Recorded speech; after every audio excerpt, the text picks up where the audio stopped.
Hey, you grow back body parts now, Wade. When I'm finished, parts will have to grow back here. Good one. Yep, that was a good one. Welcome to Watch Mojo, and today we'll be counting down our picks for the top 10 fan castings that actually happened. Anybody asks for me, tell them they can find me right here. For this list, we'll be going over the occasion when the actors' fans dreamed of inhabiting their favorite characters in movies and TV shows really were cast as them.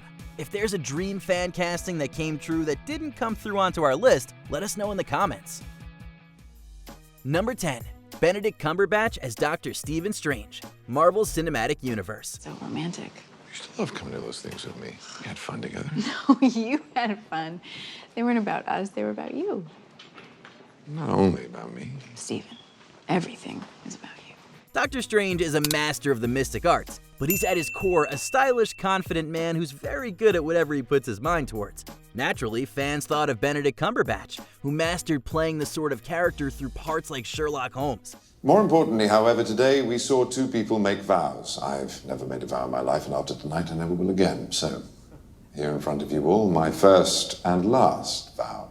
Cumberbatch has recounted hearing about Doctor Strange first from a fan at a press event for Star Trek Into Darkness, and while he wasn't initially on board when Marvel called, he answered and fans rejoiced. This day extracts a heavy toll. Still, he accomplished his mission. You may regret that. He brought you face to face with the master of the mystic arts. Cumberbatch has been, forgive us, magical in the part and just the right amount of strange. Wonder if we can borrow the time stone so we can redo those jokes. You will suffer. Pain's an old friend. Dormammu! I've come to bargain! Dormammu! Dormammu! Dormammu! Number 9. Zachary Quinto as Spock, Star Trek franchise. You're kidding. This is how Isaac thought I'd die, stabbed by a silly little man. It's not silly. You should have seen the look on his face when he tried to kill me. A funny thing happened when Star Trek fans saw actor Zachary Quinto on shows like Heroes. A lot of them got deja vu. Plenty felt he was practically a doppelganger for a young Leonard Nimoy. The only emotion I wish to convey is gratitude. Thank you, ministers, for your consideration. Live long and prosper. The folks behind the rebooted Star Trek films concurred with their assessment and took the logical next step to cast Quinto as Spock. Since taking on the part, Quinto has paid tribute to Nimoy's legendary performance, even sharing some screen time with his predecessor, while also bringing a more human side to the half-Vulcan science officer. We cannot afford to ignore each other. Then why did you send Kirk aboard when you alone could have explained the truth? Because you needed each other. While his time in the part has seemed short-lived, he's certainly prospered for it, and there's always room for more sequels. Nyota, you mistake my choice not to feel as a reflection of my not caring. Number 8. Vincent D'Onofrio as Wilson Fisk, Kingpin, Daredevil. There aren't many actors who can convincingly play the large-framed fictional crime Kingpin, Wilson Fisk from Marvel Comics. That I am the ill intent who set upon the traveler on a road that he should not have been on.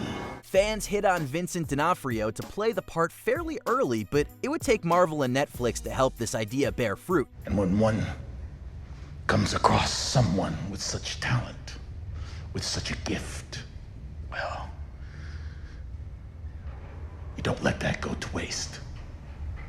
Not only does D'Onofrio have the commanding physical presence of Fisk, but he's also intimidating thanks to the actor's excellent performance, while also being almost sympathetic. Almost. It's the last thing I see every night. That's either very romantic or very sad. I like to tell myself it's the former. Fisk was a spectacular villain for Daredevil on his eponymous show, but Kingpin is the foe of many Marvel superheroes, and D'Onofrio has expressed interest in donning those dapper suits again. Repeat the question. Do you? I do. Number 7. Henry Cavill as Geralt of Rivia, The Witcher. The Witcher franchise is a beloved series of books and games, so who could play the iconic monster hunter in live action has been much discussed for years. Get me a cart. We'll take it to the tower for an autopsy. If you touch a single hair on her head, yours will be on the ground next. One name fans kept coming back to was Henry Cavill. While some were dubious that a guy known for more heroic characters could pull off an anti-hero like Geralt, some convincing fan edits had many of us picturing him in the part.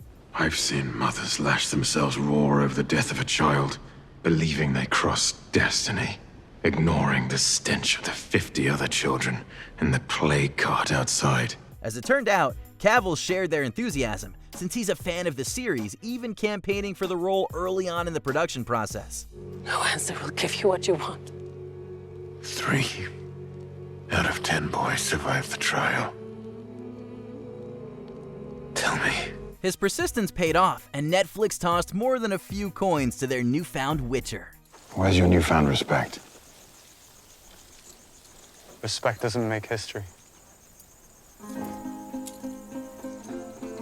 Toss a coin to your Witcher, oh valley of plenty, oh valley of plenty, oh. Number 6, John Bernthal as Frank Castle the Punisher, Daredevil and the Punisher. Frank Castle is a man who will stop at nothing to get his vengeance, and when fans decided that John Bernthal was the right man to play him, they stopped at nothing too. You can bash against the chains all night. The way you get out of here, the way you walk free is if I want you to. Know that. Bernthal proved an immediate success on Daredevil, having great chemistry with practically everyone he's in a scene with, to the point where giving him his own solo series was a given. What are you smoking? I didn't call... Oh, you want to dance? Is that what this is? I'll dance with you. He plays a man perfectly on the edge, ready to tip towards violence while also illustrating Castle's tragic, broken side too. After I lost him, it would echo, it was over and over, and it wasn't just my dreams, it was like, it's in my heart. Sadly, Bernthal's Punisher has yet to avenge the greatest crime of all, the cancellation of his show. Those people, ones I put down, people I killed. I want you to know that I'd do it all again. Number 5, Temuera Morrison as Boba Fett, The Mandalorian and the Book of Boba Fett. Although Temuera Morrison has played Jango Fett as well as his other clones in the Star Wars prequel films, fans were eager for the actor to complete the set, as it were, and play Boba Fett too. We'll have to try something more subtle this time, Sam. My client is getting impatient. Take these. Be careful, they're very poisonous. And Sam, there can be no mistakes this time. Thankfully, in addition to many other dreams, the folks behind The Mandalorian managed to make this one come true too. I'm a simple man making his way through the galaxy. Like my father before me. Did you take the creed? I give my allegiance to no one. Morrison's comeback had Star Wars fans buzzing, as he managed to help make the iconic character just as cool as we'd always thought he was, while also showing us a more experienced and world-wearier version of the bounty hunter. I didn't know sidekicks were allowed to talk. All of that isn't the quactor calling the stifling slimy. Easy there, little one. And thanks to the Book of Boba Fett, we got to see even more of him. All I ask in return is that you remain neutral. If the Pike Syndicate approaches you to betray me, this will be acceptable. Number 4, Samuel L. Jackson as Nick Fury, Marvel Cinematic Universe. Mr. Stark, you become part of a bigger universe. You just don't know it yet. Who the hell are you? Nick Fury, director of S.H.I.E.L.D. In the comics, Nick Fury has typically been a white guy. However, enterprising comics creator Mark Millar modeled his new Nick Fury after Samuel L. Jackson, due to being a big fan of the actor. And when the MCU was being built, they went for the man himself. Talk about art imitating, art. I never put all my chips on that number, though, because I was playing something even riskier. When Miller apologized to Jackson for using his likeness, Jackson thanked him instead for landing him such a successful role. And we're thankful too. Every world knows it. Was that the point of all this? A statement? A promise. Naturally, Jackson is ideal for the role. Charismatic, badass, and effortlessly cool. Nick Fury has been in the MCU from the very beginning, and it just wouldn't look the same without him. You really think I'd need one? My wife kicked me out. Didn't know you were married. A lot of things you don't know about me. Number 3, Rosario Dawson as Ahsoka Tano, the Mandalorian. I've been expecting you. Then you know what I want. You will learn nothing from me. I won't give you that choice. Ahsoka Tano has been in animated Star Wars content for years, so fans were naturally going to speculate on who could bring the one-time apprentice of Anakin Skywalker to life in live action. They already suffer under your rule. Surrender, or face the consequences. You have one day. As it happens, one fan tweeted Rosario Dawson about the possibility, and she retweeted it, catching the attention of Dave Filoni, one of the future showrunners of The Mandalorian. Bo-Katan sent me. We need to talk.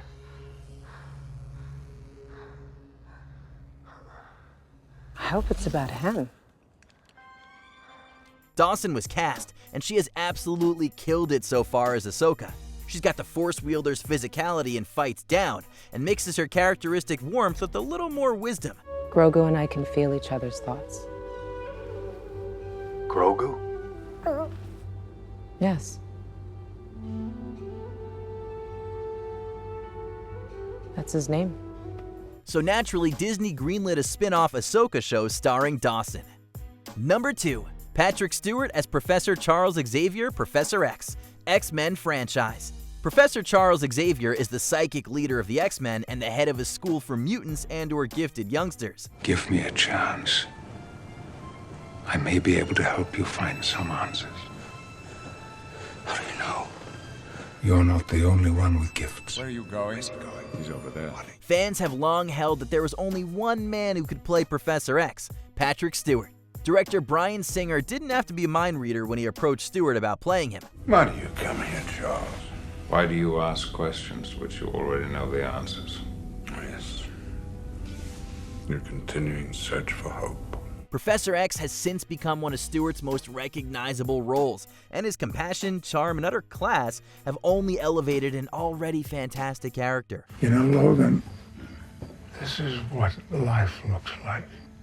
A home, people who love each other, safe place. You should take a moment and feel it. Few characters are as perfect for an actor as this one. Well, we can think of at least one more. So this is what becomes of us. Eric was right. Humanity does this to us. Not if we show them a better path.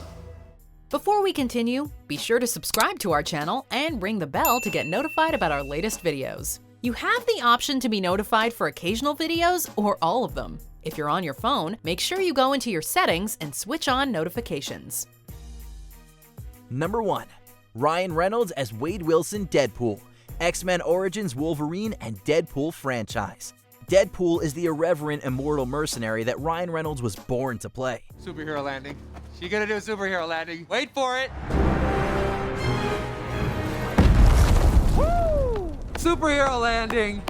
Yeah, that's really hard on your knees. When a producer recommended the role to Reynolds, should he ever appear on film, the first comic Reynolds picked up had Deadpool comparing himself to Ryan Reynolds. It was fate. And I got an offer that you can't refuse.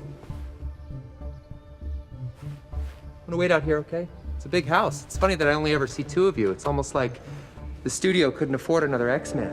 While X-Men Origins fell flat, there was no question that Reynolds was right for the part, and his solo movie series has showcased just how much he embodies the wisecracking merc with a mouth. You're ex-people. You're exhausting. I see what you did there. Puns. Our door's always open. That's kind, but I'm not ready to date again, let alone 2 women. Not even a mask and lots of prosthetics can dampen Reynolds' natural charisma and wit. You're still here. It's over. Go home.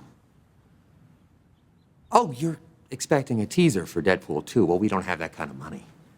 Do you agree with our picks? Check out this other recent clip from WatchMojo. And be sure to subscribe and ring the bell to be notified about our latest videos.